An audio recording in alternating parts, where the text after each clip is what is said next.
할렐루야. 오늘도 이 시간 우리 주님을 찬양하고 예배하기 위해 모이신 여러분들 진심으로 환영합니다. 이 시간 기도하고 함께 찬양하겠습니다. 기도하시겠습니다. 하나님 아버지 감사합니다. 이 시간도 우리가 함께 모여 주님을 찬양하고 각자의 자리에서 주님을 예배할 수 있게 하심에 감사합니다. 우리 안에 가장 귀한 것이 주님이 될 수 있는 이 시간 될 수 있게 해주시고 우리 될 수 있게 해주시고 함께 이 시간 또 주님 함께 하심 믿습니다. 이 시간 예배의 주인공 되신 주님 한 분 우리 영광 올려드립니다. 이 시간 기쁘게 받아주세요. 감사드리며 예수님의 이름으로 기도드렸습니다. 아멘. 이 시간 함께 찬양하겠습니다. 내 안에 가장 귀한 것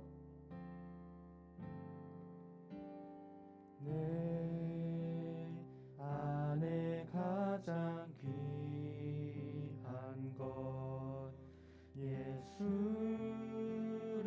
알미라. 금은보화보다 귀한 것 금은보다 더 귀한 것 예수를 알미라. 세상 지식보다 귀한 것 세상 지식보다 귀한 것 예수를 알미라. 내 안에 가장 귀한 것 내 안에 가장 귀한 것 예수를 알미라. 예수의 이름 예수의 이름 존귀한 그 이름 예수의 이름 예수의 이름 능력의 우리 다시 한번 찬양하겠습니다. 내 안에 가장 귀한 것 내 안에 가장 귀한 것 예수를 알미라.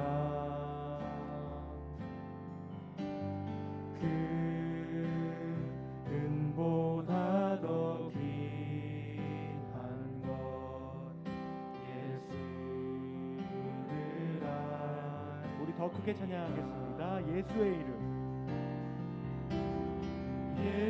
예수의 이름 존귀한 그 이름 예수의 이름 예수의 이름 능력 우리 계속해서 찬양하겠습니다. 예수의 이름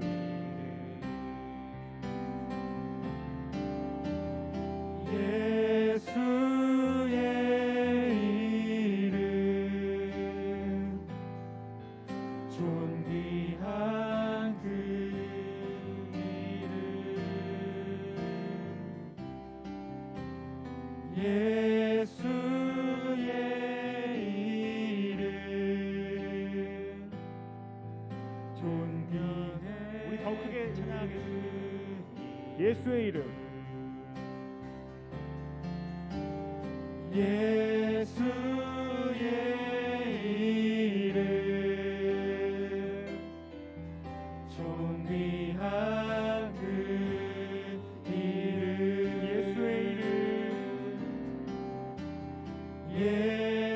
예수의 이름 능력의 그 우리 마지막으로 찬양하겠습니다. 예수의 이름 예수의 이름 존귀한 그 이름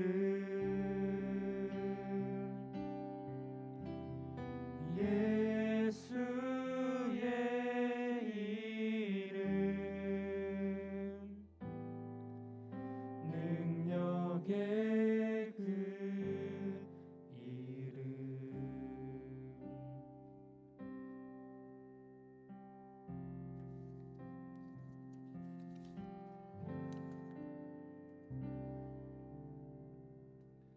우리 이 시간 함께 박수 치시면서 신나게 찬양하시겠습니다.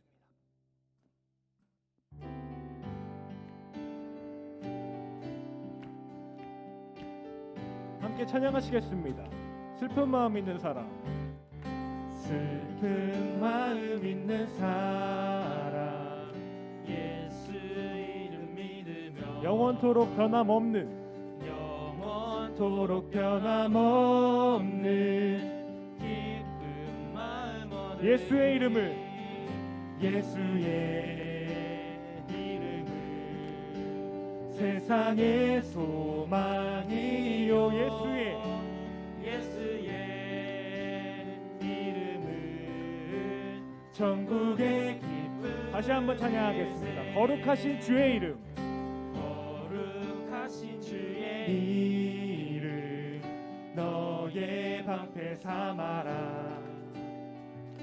환난 시험 당할 때에 주께 기도드려라. 예수의 이름을, 이름을 세상의 소망이요. 예수의 이름을 천국의 기쁨. 계속해서 찬양하시겠습니다. 존귀하신 주의 이름, 존귀하신 주의 이름 우리 기쁨 되도다. 주의 품에 안길 때에 기뻐 찬송 부르리. 예수의 이름을, 세상의 소망이요. 예수의 이름을 천국의 기쁨. 우리 계속해서 찬양하겠습니다. 우리 갈 길 다 간 후에, 우리 갈 길 나간 후에 보좌 앞에 나가 왕의 왕께 경배하며 멸류관을 드리리. 예수의 이름을, 세상의 소망이요. 예수의 이름을 천국의 우리 더 크게 예수님의 이름 찬양하겠습니다. 예수의 이름을 세상의 소망이요. 예수의 이름을 천국의 우리 마지막으로 다시 한번 찬양할게요. 예수의 이름을,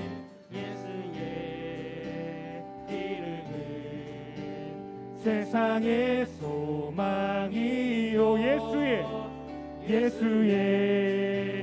이름을 천국의 기쁨일세. 우리 하나님 아버지께 영광의 박수 올려드리시겠습니다. 아멘.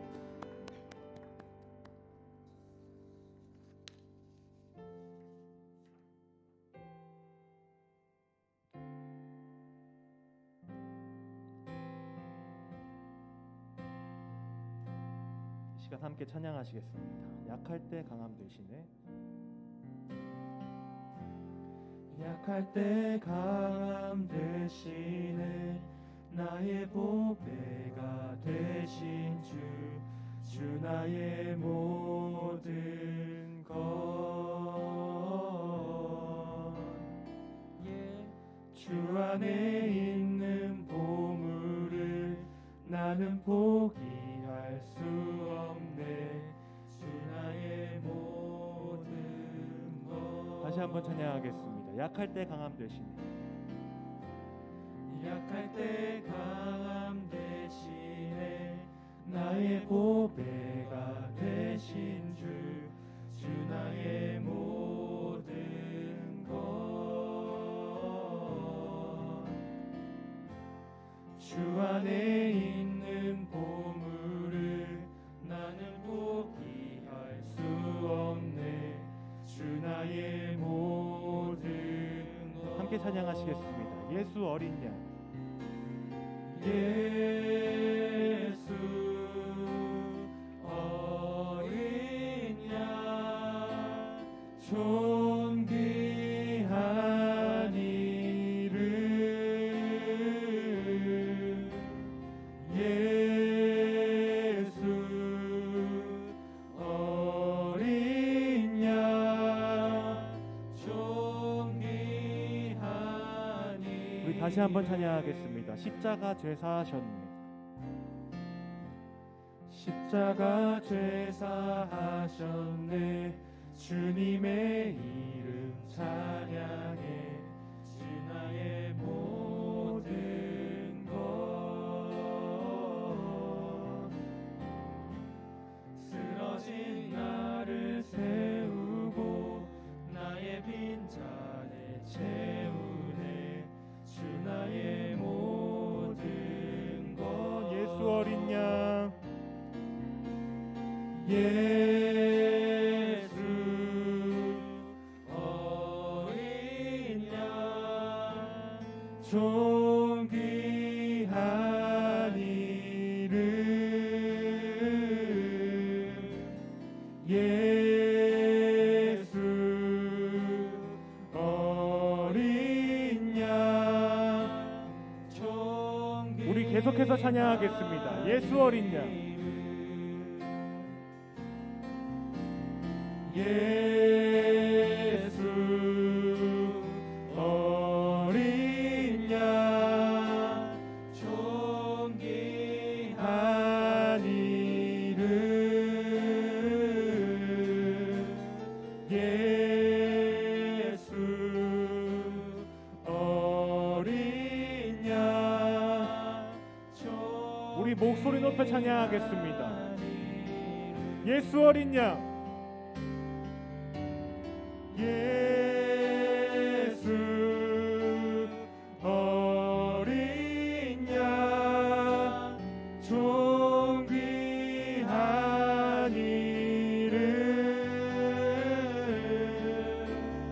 예수 어린 양 우리 더 크게 찬양하겠습니다. 예수 어린 양.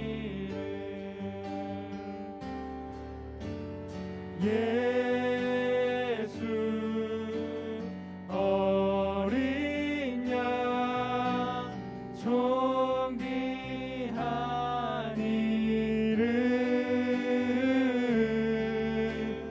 예수 어린 양 우리 마지막으로 더 크게 찬양하겠습니다. 예수 어린 양. 예수 어린 양 존귀한 이름 예수 어린 양. 예수 어린 양 존귀한 이름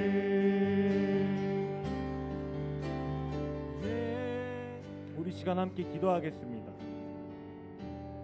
이 시간 함께 기도할 때 약해진 우리의 모습을 돌아보며 약해진 우리를 회복시키시고 주님이 다시 세우십니다. 주님께 세움받아 주님의 일을 하는 데 있어, 주님을 알리는 데 있어, 주님의 영광을 드러내는 데 있어 가장 앞에 서 있을 수 있는 우리 이 시간 인원들 될 수 있게 해달라고 다 같이 주여 한번 부르시고 기도하겠습니다. 주여!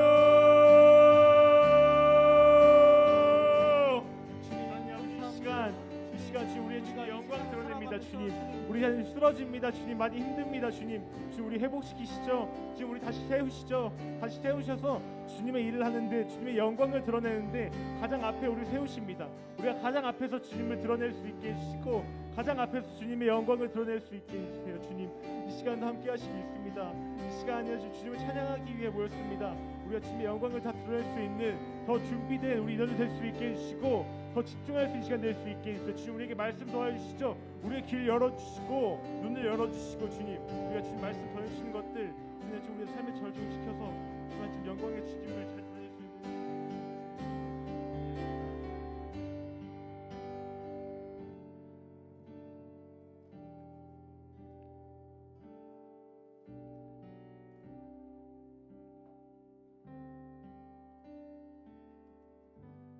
예수님의 이름으로 기도드렸습니다. 아멘.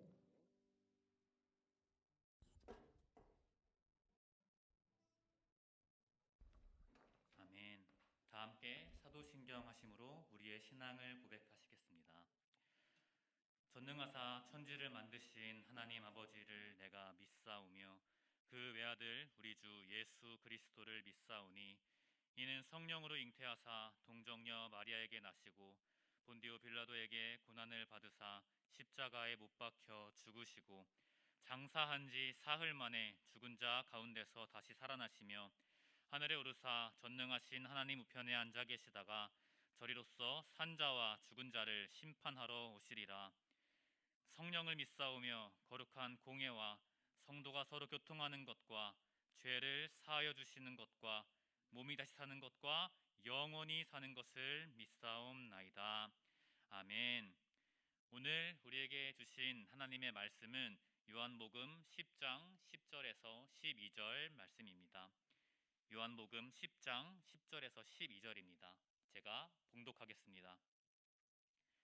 도둑이 오는 것은 도둑질하고 죽이고 멸망시키려는 것뿐이요 내가 온 것은 양으로 생명을 얻게 하고 더 풍성히 얻게 하려는 것이라. 나는 선한 목자라. 선한 목자는 양들을 위하여 목숨을 버리거니와 삭구는 목자가 아니요 양도 제 양이 아니라. 이리가 오는 것을 보면 양을 버리고 달아나니 이리가 양을 물어가고 또 해치느니라. 아멘. 오늘 우리에게 말씀을 전해주실 목사님은 안산 동산교회 고등부 담당 목사님이신 임요셉 목사님이십니다. 이 시간 빼앗긴 풍성함을 되찾으려면 이라는 제목으로 말씀 전하실 때 큰 은혜 받으시기 바랍니다.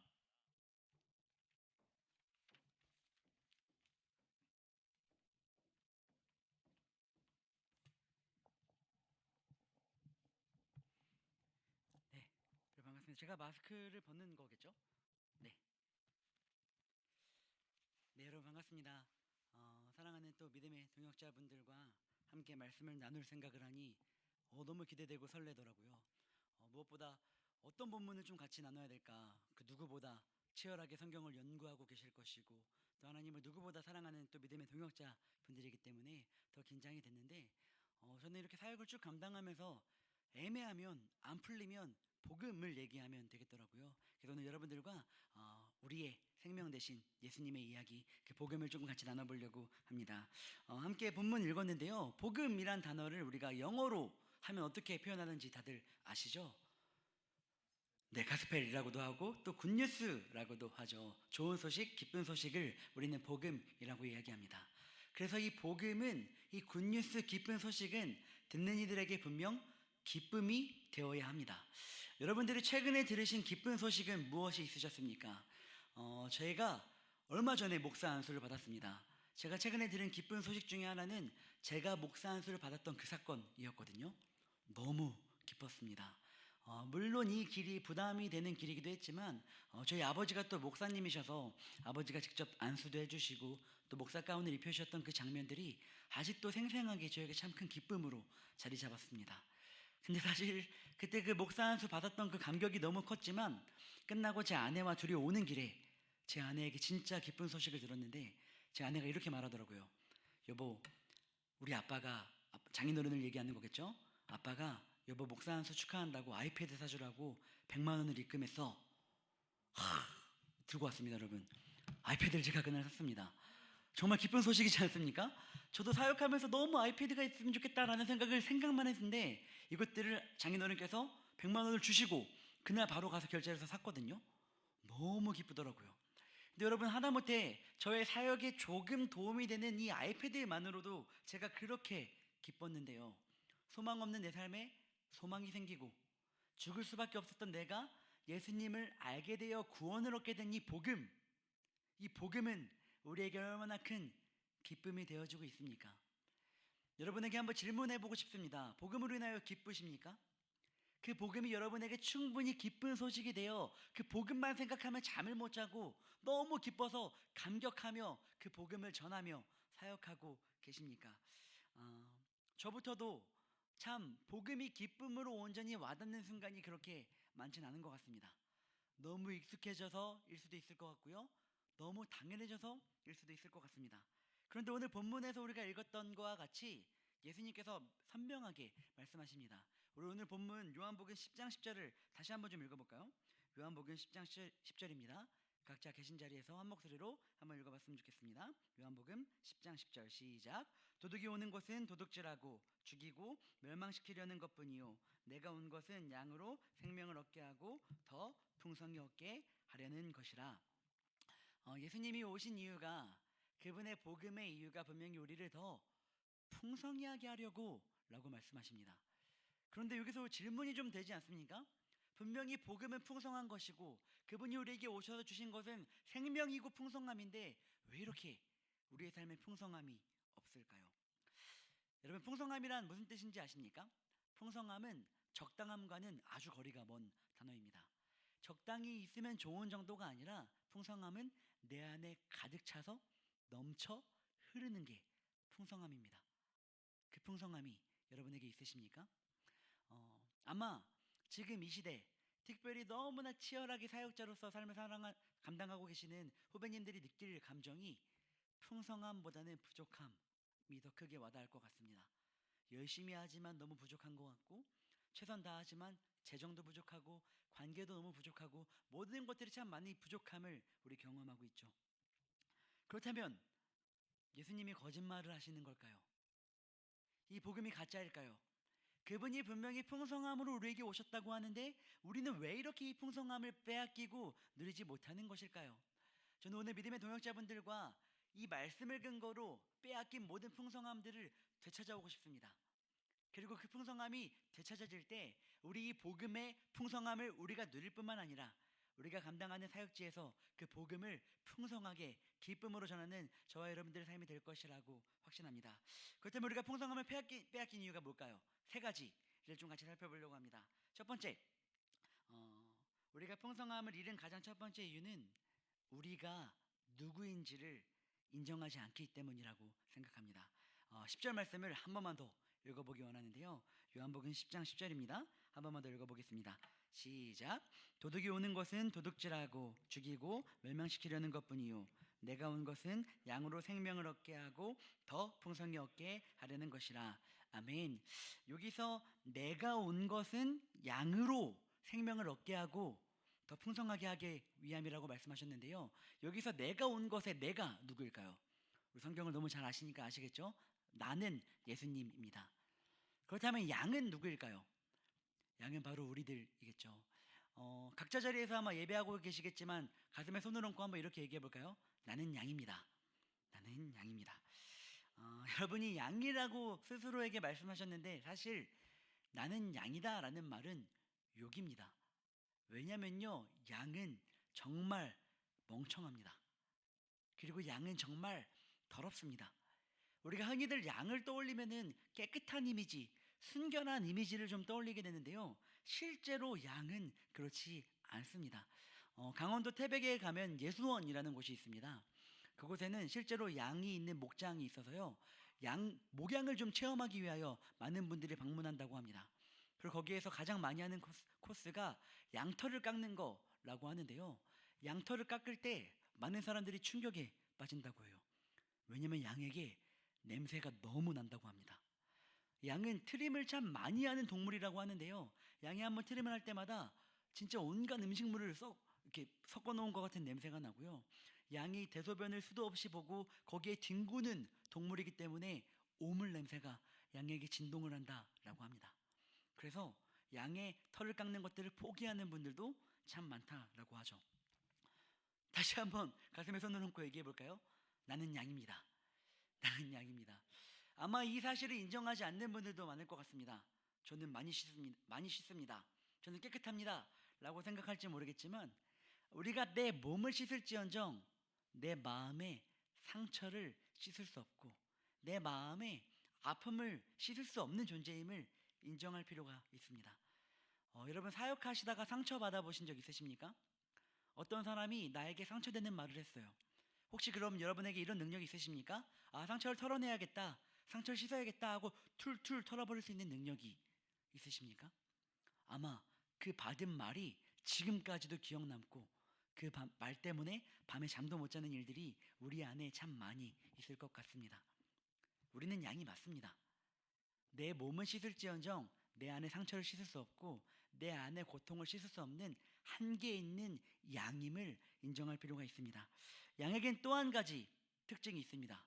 눈이 너무 어두워서 한치 앞을 내다볼 수가 없다라고 합니다. 그래서 실제로 양은 누군가가 목초지로 안내해주지 않으면 목초지를 찾을 능력이 없어서 굶어 죽는다라고 합니다. 그만큼 눈이 어둡고 미련한 동물인 것이죠. 인정이 되십니까? 여러분이 눈이 어둡다라는 사실? 아마 이렇게 또 얘기하실 수 있을 것 같아요. 저는 길눈이 밝아요. 한번 가본 길은 까먹지 않아요. 저는 시력이 2.0이에요. 다양하게 반론을 제시할 수 있겠지만 사실 우리는 양이 맞습니다. 아마 여러분들이 길을 찾을 수 있을지 모르겠지만 지금 당장 이 채플 이후에 여러분 삶에 어떤 일이 있을지 예측이 가능하십니까? 비단 이후의 이야기가 아니라 우리 과거로 좀 돌아가 봅시다. 코로나를 예상하신 분이 계십니까? 코로나 이 난리통, 전 세계가 멈춰버린 이 난리통을 우리 중에 그 누구도 예측할 수 없었고 대비할 수 없었습니다. 왜요? 우리는 양이거든요. 한치 앞을 내다볼 수 없는 양임을 인정하는 것, 이것을 인정할 때 우리에게 빼앗긴 풍성함을 찾아올 수 있을 것이라고 믿습니다. 사랑하는 여러분, 우리는 끊임없이 주도권을 그분께 내어 맡기는 싸움을 해야 합니다.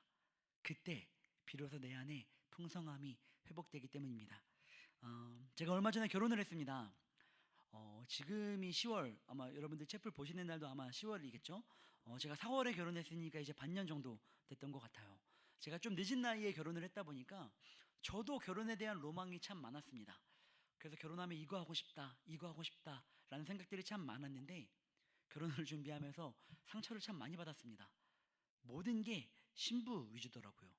식장을 정하는 것부터 반지를 고르는 것, 옷을 고르는 모든 게, 사진을 찍는 모든 것도 다 신부 위주였습니다. 제가 그게 너무 속상해가지고 제 믿음의 동역자들, 저 교회 동역자들과 같이 얘기를 좀 나눴어요. 아, 나도 좀 하고 싶은 게 있었는데 다 신부가 결정한다. 이게 결혼이 맞냐? 라고 얘기하자 한 선배가 멋진 얘기를 해줬습니다. 목사님, 남자는 그냥 여자의 포토존이에요. 명언이지 않습니까? 그 얘기를 듣고 나니까 마음이 자유해지더라고요. 저도 신랑이고 하나의 인격차라고 생각했었는데 사실 아니더라고요. 남자는 여자가 사진을 잘 나올 수 있도록, 여자가 결혼식 날 가장 예쁠 수 있도록 돋보이게 하는 포토존이다 라고 인정하고 나니까 자유해지더라고요. 그냥 웃으라면 웃고 여기 앉으라고 하면 앉고 가라고 하면 가고 제 주도권을 내어 맡기니 정말 자유해짐을 경험했습니다. 사랑하는 여러분, 재밌게 얘기했지만 여러분에게도 도전합니다. 여러분이 여러분의 인생의 주도권을 갖고 있는 한 절대 우리 안에 풍성함이 있을 수 없습니다. 내 한계를 인정하고 내가 양임을 인정할 때, 그때 우리 빼앗긴 풍성함을 되찾아올 수 있을 것이라고 확신합니다. 그렇다면 또 한 가지, 우리가 풍성함을 빼앗긴 두 번째 이유는 무엇일까요? 바로 우리의 목자가 어떤 분이신지를 잘 모르기 때문입니다. 그렇다면 우리의 목자가 어떤 분이실까요? 우리 11절 말씀, 요한복음 10장 11절입니다. 다시 한번 같이 읽어보겠습니다. 시작. 나는 선한 목자라. 선한 목자는 양들을 위하여 목숨을 버리거니와. 예수님이 지금 본인을 선한 목자다라고 얘기하시고 이렇게 얘기하셨거든요. 양들을 위하여 목숨을 버리는 선한 목자다라고 이야기했는데요. 지금 우리는 아멘 하고 들었겠지만 당시 사람들은 이 이야기를 듣고 고개를 갸우뚱했을 것입니다. 당시 문화를 조금 우리가 이해할 필요가 있을 것 같아요. 당시 갈릴리 지역, 또 베들레헴 지역, 그 모든 예루살렘 지역, 유대 지역은 목초지로 유명했습니다. 그래서 가정마다 빈부의 격차가 조금은 있었겠지만 대부분 다 양을 가지고 있었죠.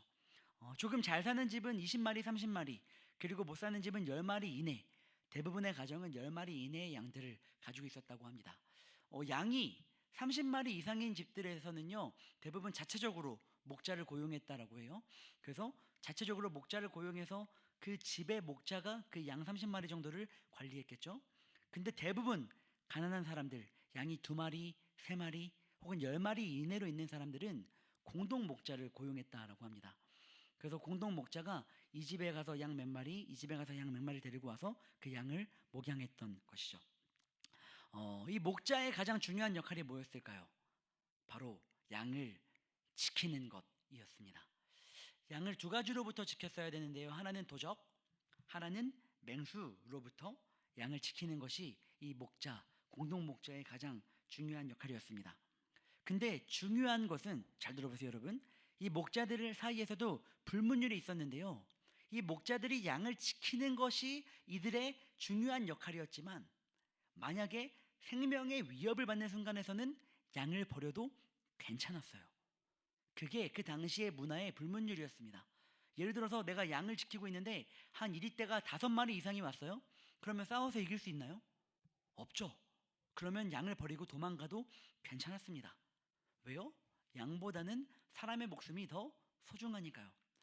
잘 안 와닿을 수 있어가지고 지금 우리 시대의 이야기로 좀 적용해 봅시다.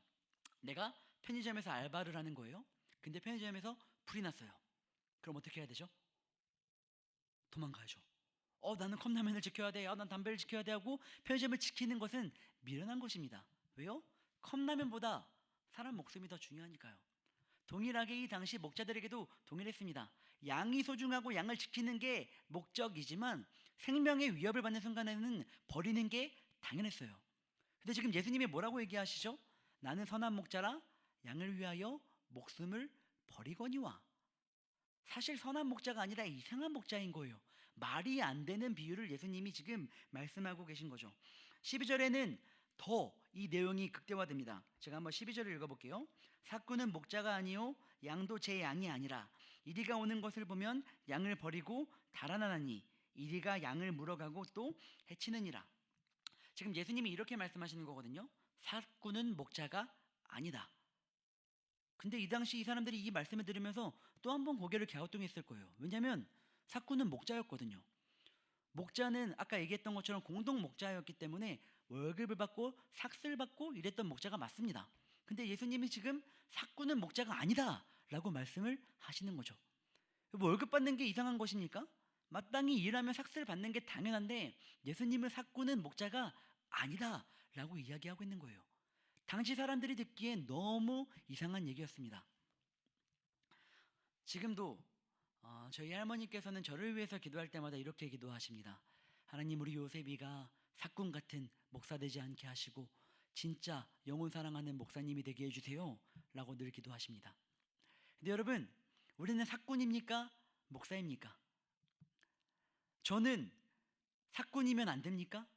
그럼 저는 월급도 받지 말고 그냥 자원봉사 하듯이 평생 그렇게 하나님 앞에 살아야 합니까? 아니요, 우리 모두가 다 사례를 받잖아요. 조금이지만, 그죠? 생계를 유지하기는 너무 힘들지만 우리 모두가 사례를 받잖아요. 왜냐하면 우리가 사례를 받아야 우리도 상관할 수 있기 때문이에요. 근데 왜 할머니는 제가 사건 같은 목사가 되기를 원하지 않을까요? 계산하지 말라는 거예요. 여러분, 신방 한번 할 때마다 5만 원 벌었다라고 생각하십니까? 우리가 목사로서, 목회자로서 기도 제목을 위해서 한 개씩 기도할 때마다 10,000원씩 적립하십니까? 아니요, 우리는 계산을 하지 않습니다. 왜요? 사건이 아니라 목사니까요. 예수님이 지금 말씀하시는 것이 나는 사건이 아니라 진짜 목자야. 계산하지 않아. 너희를 위하여 그저 바보같이 목숨을 버릴 만큼, 물론 나의 생명보다 양들이 더 소중한 건 아니지만 그럼에도 불구하고 나는 너희가 더 소중해. 대부분의 목자들은 위기 때 양을 버리고 생명을 유지하겠지만 나는 내 생명보다 너희가 더 소중한 선한 목자야. 나는 이상한 목자야 라고 지금 우리에게 말씀해주고 계신 것입니다. 말도 안 되지 않습니까? 어떻게 삭군이 양을 위하여 목숨을 버립니까? 말도 안 되지 않습니까? 어떻게 편의점 알바생이 편의점 컵라면을 지키자고 불에 타서 목숨을 버립니까? 이상하잖아요? 비상식적이잖아요? 그게 우리가 받은 사랑임을 기억해야 합니다. 어, 여러분 저를 볼 때 참 착해 보이고 성실해 보이지 않습니까? 근데 사실 저는 양아치입니다. 저는 그렇게 착하지 않습니다. 계산을 참 많이 하는 사람이에요. 제가 대학생 때는 저도 신학교를 다녔고 교회 사례가 너무 작잖아요. 그래가지고 생활할 수가 없어서 제가 돈이 없을 때마다 쓰는 치트키가 한 가지 있었습니다. 할아버지 댁에 놀러 가는 거였어요.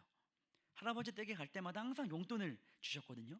그래서 할아버지 댁에 돈이 없을 때마다 할아버지 보고 싶어요 하고 찾아갔던 게 저의 하나의 방법 중에 하나였습니다. 근데 어느 날 돈이 너무 없어서 할아버지한테 전화를 했어요. 할아버지 보고 싶어요. 찾아갈게요. 근데 할아버지가 기어코 제가 다니는 학교를 와보겠다고 직접 오시겠다고 하셔서 제가 당시에 노원에 성서대학교를 다니고 있었는데 학교를 오시더라고요. 그리고 할아버지에게 학교를 구경시켜드리고 같이 할아버지 댁으로 가려고 하는데 할아버지가 생떼를 쓰시는 거예요. 버스를 타고 가면 30분이면 갈 수 있는데 2번 지하철을 환승하고 1시간이 넘게 걸리는 지하철을 계속 타시겠다는 거예요. 할아버지 버스 타면 30분이면 가요 라고 얘기하는데도 기어코 계속해서 지하철을 타시겠다는 거예요. 할아버지 왜 그러세요? 라고 여쭤보니까 이렇게 말씀하시더라고요. 지하철은 나는 공짜인데 버스는 돈을 내야 되잖아 라고 말씀하시더라고요. 그 얘기를 듣는데 제가 얼마나 양아치냐면 우리 할아버지가 진짜 치열하게 사시는구나 라는 생각이 드는 게 아니라 할아버지가 돈이 없나 보다, 오늘은 용돈을 못 받겠다 라는 생각이 제일 먼저 들더라고요. 너무 양아치죠. 그런데 할아버지를 설득하지 못해서 결국 1시간 걸려서 2시간 넘게 지하철을 타고 가서도 뭔가 힘이 잘 안 나더라고요. 어차피 용돈을 못 받겠다 생각하니까 힘이 쭉 빠지고, 그래도 저도 사람이니까 같이 식사도 맛있게 하고 재밌게 놀다가 한 2시간 후에 다시 집으로 가려고 하는데 할아버지가 봉투를 하나 주시더라고요. 근데 그 봉투에 얼마가 들어있는지 아십니까? 5만 원짜리가 4개 들어있더라고요. 20만 원이 들어있었습니다. 그러면서 이렇게 말씀하시더라고요. 더 많이 못 줘서 미안하다. 그 얘기를 듣는데 제가 너무 쓰레기 같더라고요. 그리고 너무 이 상황이 이해가 되지 않더라고요. 아니 본인의 버스비 1,500원은 그렇게 아까워서 그렇게 고생을 하면서 손주에게는 20만 원을 주면서도 더 주지 못해서 아깝다라는 이 상식이 너무 상식적이지 않고 비상식적인 거예요. 너무 논리적이지 않지 않습니까? 본인은 1,500원을 아끼려고 그렇게 그 노인네가 고생을 하면서 손주에게는 20만 원, 5만 원짜리 4개를 그냥 아무렇지 않게 미안해하면서 줍니다. 여러분, 이 비상식이 우리가 받은 사랑임을 기억해야 합니다. 그래야 우리가 풍성함을 빼앗기지 않아요. 저는 이 시대에 우리가 풍성함을 빼앗긴 가장 큰 이유는 모든 것이 너무 상식적이기 때문이라고 생각합니다. 너무 상식적이에요. 너무 논리적이에요. 너무 계산적입니다. 나에게 피해가 되는 것은 절대 하지 않으려고 하고요. 나에게 이득이 되는 것만 철저하게 계산해서 해나가려고 하는 그 모습이 우리의 모든 풍성함을 빼앗고 있습니다. 사랑하는 믿음의 동역자 여러분, 계산을 멈춥시다. 우리가 받은 사랑이 비상식적이었고요. 우리도 마땅히 비상식적으로 그 복음을 위하여 살아야 합니다. 그때 풍성함을 빼앗기지 않을 수 있어요. 저는 가끔 제 후배가 이런 얘기를 하더라고요. 형, 제가 파트 사역자인데 평일 새벽 기도를 오래요. 너무 화가 나요. 진짜 욕을 했습니다. 너 미쳤니? 너 사꾼이니? 너가 사역자니? 사역자는 계산하는 게 아닙니다. 사랑하는 믿음의 동역자 여러분, 사랑하는 믿음의 후배 여러분, 계산을 멈춥시다. 여러분들 참 치열하게 여러분의 현장에서 치열하게 살아가고 있겠지만 우리는 계산하는 자들이 아닙니다. 얼마를 받는지, 얼마를 받았기 때문에 얼마만큼만 일해야 되는지 계산하는 사건이 아니라 우리가 먼저 비상식적인 사랑을 받았기에 우리 또한 비상식적일지라도 복음을 위하여 살아가는 것이 저와 여러분 복음을 풍성히 누리는 자들의 삶의 태도일 것입니다. 그때 풍성함을 되찾게 될 것입니다. 마지막 한 가지를 좀 살펴봅시다. 우리가 풍성함을 빼앗기는 마지막 이유는 저는 우리가 우리에게 있는 안전한 문을 잇고 있기 때문이라고 생각합니다. 안전한 문. 제가 요한복음 10장 7절, 우리가 오늘 읽은 본문의 앞에 있는 구절인데요. 제가 한번 읽어보겠습니다. 그러므로 예수께서 다시 이르시되 내가 진실로 진실로 너희에게 말하노니 나는 양의 문이라. 우리가 지금까지 살펴봤을 때 예수님이 나는 목자다 라고 말씀하셨는데, 지금은 또 갑자기 나는 문이다, 양의 문이다 라고 말씀하십니다. 그럼 예수님은 선한 목자이신 건가요? 양의 문인 건가요?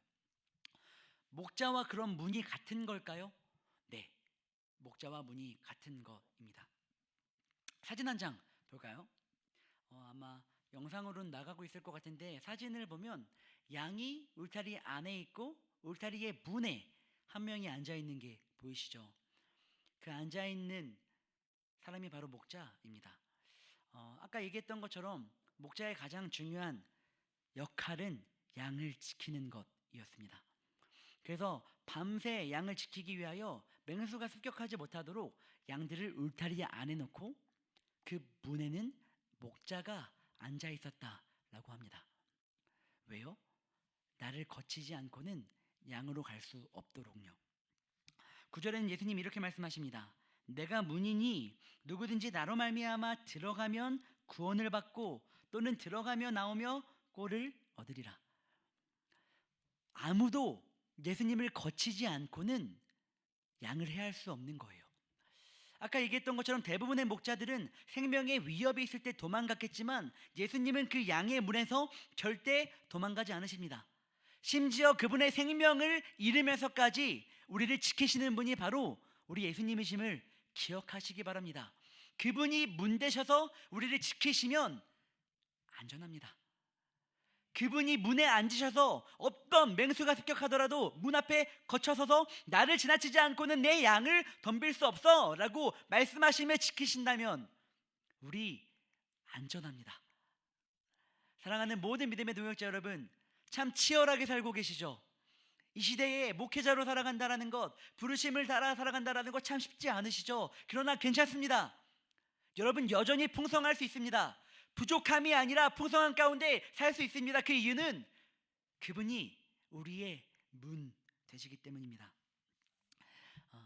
얼마 전에 저희 집에 12시가 넘었는데 누가 문 밖에서 계속 키패드를 이렇게 누르는 거예요. 너무 무섭지 않겠습니까? 계속 띠띠 소리가 나는데 계속 틀리는 거예요. 제가 그래도 남편이고 제 아내를 지켜야 되니까 가가지고 얘기했습니다. 누구세요?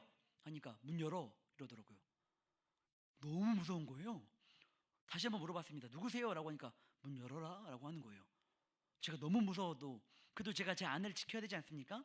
그래서 제가 어떻게 했을까요? 경찰에 신고를 했습니다.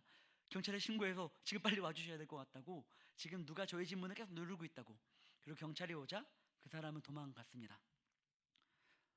그나마 문이 있어서 제가 안전할 수 있었지, 문이 없었으면 전 너무 두려웠을 것 같습니다.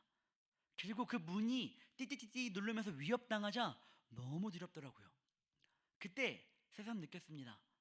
문이 얼마나 소중한지를. 사랑하는 여러분, 예수님이 여러분의 문 되시면 안전하지 않겠습니까? 그분이 양의 문 되셔서 모든 맹수의 습격들 안에서 나를 거치지 않고는 절대 내 양을 넘볼 수 없어 라고 말씀하시고 지켜주신다면 우리 충분히 그 복음을 누리며 풍성히 살아갈 수 있지 않을까요? 말씀을 마무리하려고 합니다. 그렇게 보이실지 모르겠지만 여러분, 사실 제가 나름 유학파입니다. 그래서 제가 미국에서 공부를 하고 왔는데요. 미국에서 지난 5년 동안 학부를 졸업하고 왔는데, 제가 미국에서 2년 동안 공부하고 방학 때 한국에 들어왔습니다. 근데 그때 제가 독이 바짝 올라 있었어요. 왜 그랬냐면 미국에 2년 있는 동안 너무 힘들었거든요. 집이 돈이 많아서 유학 갔던 게 아니라 뭐 도망치듯이 원하는 학교에 떨어지고 너무 못 살겠어서 도망치듯이 유학을 갔던 거라 매일 심부름센터에서 일을 했습니다. 거의 새벽같이 일을 하고 또 주말에는 사역을 하고 또 주중에는 안 되는 영어로 공부를 하다 보니까 너무 힘들더라고요. 그래서 거의 진짜 2년 동안 3시간 이상 자본 기억이 없었던 것 같습니다. 공부하면서 알바하면서 사역하면서 너무 치열하게 살다 보니까 제 안에 묘한 보상 심리가 있더라고요. 그래서 한국에 방학 때 잠깐 들어오면서 이렇게 결단했습니다. 난 쉴 거야. 무조건 쉴 거야.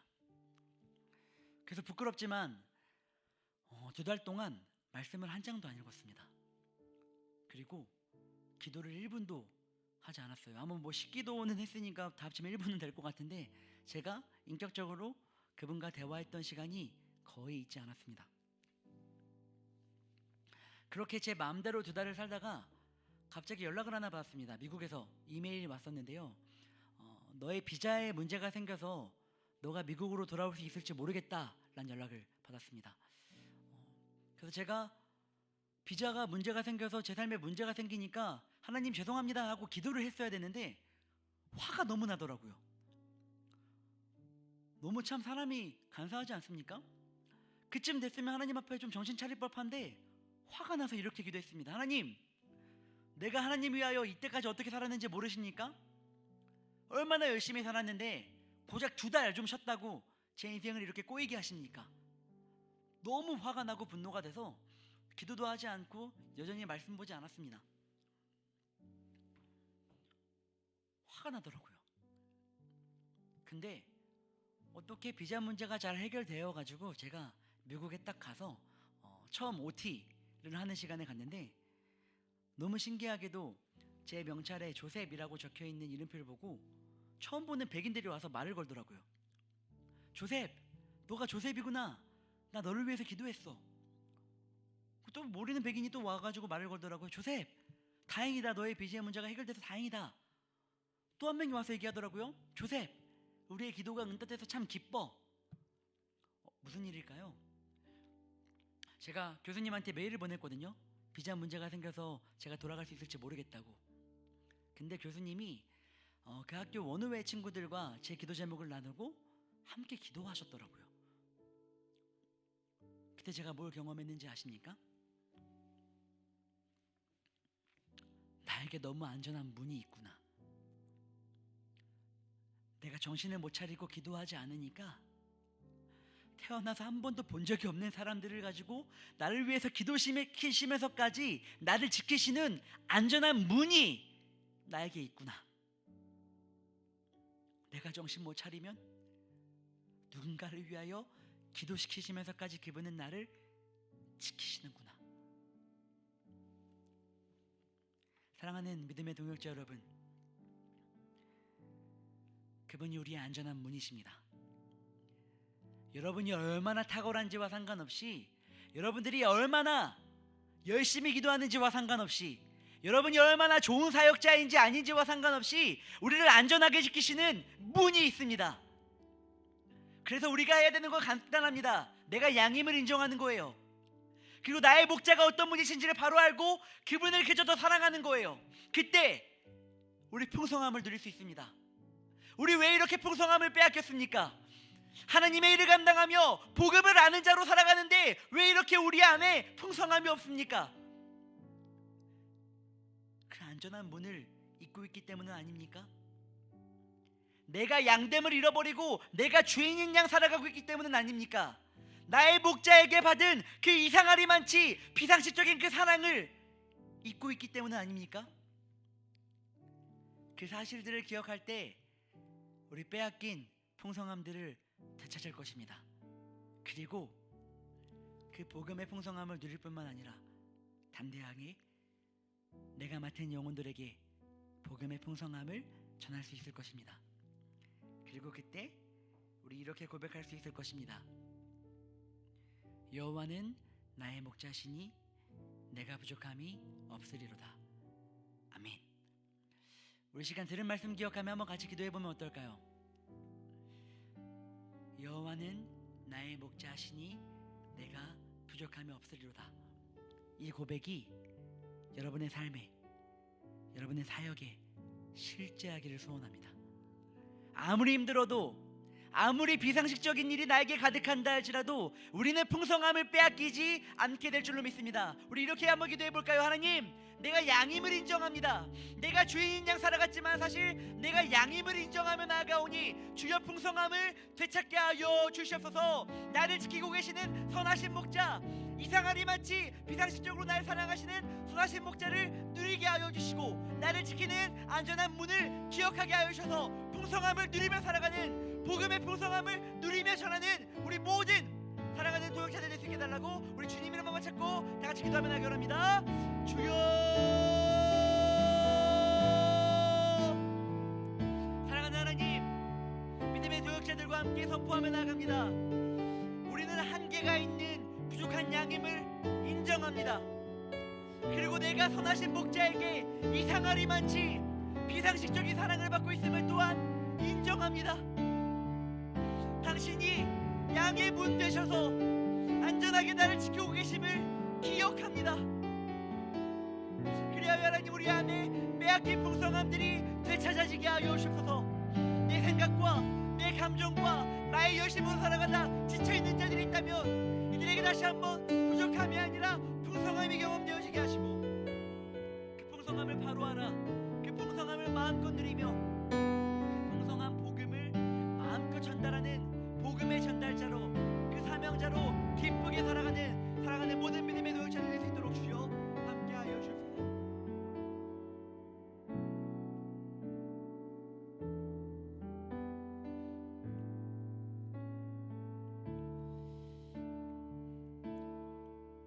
예수님의 이름으로 기도합니다. 아멘. 기도하겠습니다. 이제는 우리 주 예수 그리스도의 은혜와 우리에게 전부 주신 하나님의 사랑과 성령 하나님의 동행하시고 위로하시고 교통하심이 오늘 이 자리에 빼앗긴 풍성함을 되찾고자 내가 양임을 인정하고 하나님을 뜨겁게 사랑하며 그 복음의 비상식적인 사랑을 받아들이고 비상식적일지라도 최선 다하여 복음을 전하며 살기로 다짐하며 나아가는 모든 믿음의 동역자들의 머리 위에 이제로부터 영원까지 함께 있을지어다. 아멘.